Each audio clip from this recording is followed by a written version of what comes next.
Also YouTube channel நேயர்களுக்கு வணக்கம். Like பண்ணுங்க, ஷேர் பண்ணுங்க, சப்ஸ்கிரைப் பண்ணுங்க. மகாலட்சுமி அருளால் கடன் தொல்லை நீங்கி பணமழை கொட்ட போகுது. உங்கள் வீட்டில் இதை பண்ணுங்க.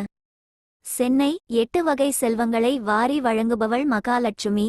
திருமகளின் அடையாளங்களான 5 வகை பொருள்களை வீட்டில் வைத்து வழிபடுவதன் மூலம் கடன் தொல்லை நீக்கும், செல்வம் பெருகும், பணமழை கொட்டும். மகாலட்சுமி உங்களுடைய வீட்டில் நிரந்தரமாக வாசம் செய்ய என்னென்ன செய்ய வேண்டும் என்று தெரிந்து கொள்ளலாம் வாங்க.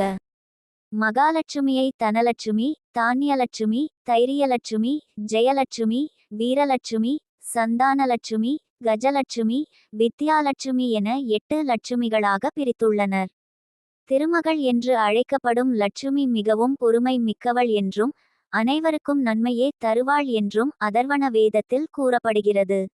நித்திய சுமங்கலியாக மஞ்சள் பட்டுடுத்தி காட்சி தரும் லட்சுமி பெண்களுக்கு வரும் பிரச்சினைகளை போக்குபவதில் வல்லவள்.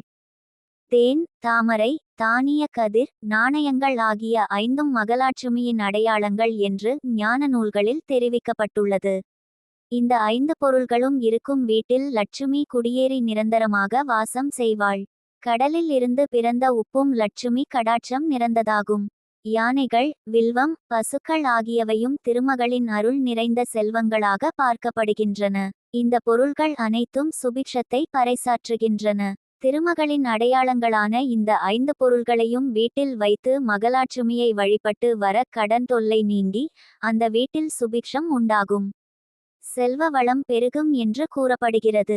வீட்டில் தினந்தோறும் தீபங்களை ஏற்றி வழிபட்டு வர லட்சுமி கடாட்சம் உண்டாகும். லட்சுமி ஸ்தோத்திரத்தை தினமும் கூறி திருமகளை வழிபட்டால் உள்ளத்தில் எழுந்தருளுவாள் மகாலட்சுமி.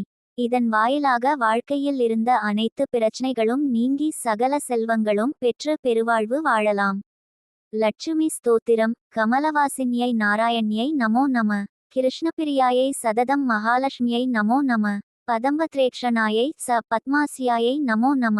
பத்மாசனாயை பத்மின்யை வைஷ்ணவியை ச நமோ நம எனும் திருமகள் ஸ்தோத்திரத்தை தினமும் கூறி வர மகாலட்சுமியின் அருள் கிட்டும். அதேபோல மகாலட்சுமி அருளும் தலங்களை வழிபட்டு வந்தால் வளமான வாழ்க்கையை பெறலாம்.